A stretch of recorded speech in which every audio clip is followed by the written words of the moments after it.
And so by water to the anchor, and here did see a great blaze upon the river bank, and a number of players beside, who said they burnt the Pardoner's Lament, an execrable play by a poet in his cups, that it might not sully their company's good name. The Diary of Samuel Pepys. So, here it was, certain proof that there was another play by William Shakespeare that had, as yet, never become part of the canon. And though obvious to any thinking person, certain naysayers and academics have queried this assertion, so you'll pardon a little close textual analysis. Firstly, that phrase, by water. This is an Elizabethanism for going by boat. As the diary clearly indicates that Pepys had spent the earlier part of the day on the north bank of the River Thames, it's now safe to assume that he has transferred himself to the south bank. Also, the Anchor pub stands on the south bank to this day, boasting a decent selection of well-kept ales. Why is this important? Because the Globe Theatre, Shakespeare's theatre, is also on the south bank. From the general to the specific, the Anchor is a short walk from the Globe Theatre, and although I'm now aware that the current Globe is a replica, it's safe to assume that the original was somewhere nearby. Why is this significant? On the one hand, no business, and we should remember that in those days theatre was still a viable business, wants to wash or burn its dirty linen in public too close to its premises, and on the other, no group of actors wants to carry anything too far before stopping.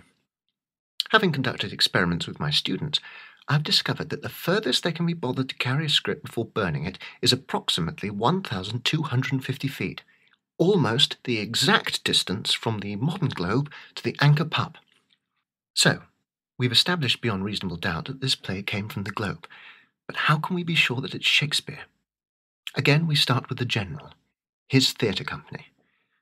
Pepys tells us that he discovered a number of players showing concern for the good name of their company. Shakespeare by this time was writing exclusively for the King's Men, who, guess what, are described in several sources as a company of players. And those same sources reveal that they were well respected and popular, hence the good name they were so keen to defend. So now we know that our fiery friends are the King's Men from the Globe Theatre. That Shakespeare was their writer in residence almost puts the authorship beyond question, but two further clues seal the deal. Firstly, that it was written in his cups. This is another Elizabethanism, meaning whilst drunk. The traditional Shakespearean canon is full of memorable drunks, Falstaff, Belch, and Fourth Guard, to name but three, and we should remember that the great man himself joined the company as an actor. It's safe, therefore, to assume that he occasionally paid tribute to backers. And without the modern release of a radio phone-in or an internet forum, where could he vent those boozy, ranting demons all great thinkers are party to, except through the quill and the inkpot?